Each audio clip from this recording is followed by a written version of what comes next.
विपत्ति निवारिणी गायत्री भाग 60।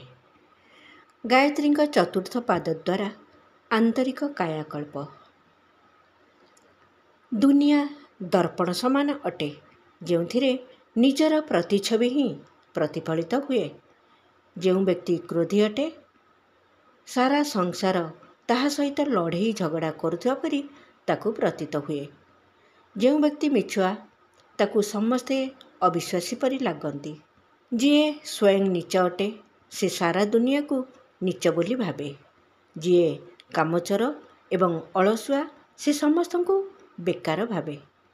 एहीपरि भावरे व्यभिचारी, लंपट, मूर्ख, कृपण, बोका, पागल, भिकारी, चोर अथवा मनोविकारग्रस्त लोक माने निज मापकाठी अन्य मानक मापी बसंती एवं अन्य मानक निज परी खराब मानी सेमानंक उपरे दोषारोपण करती।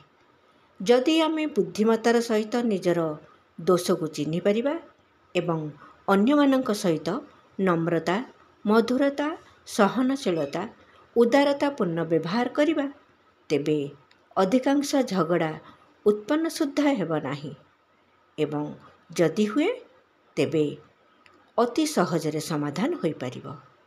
क्रमशः आगामी भागरे आहुरी आगकू।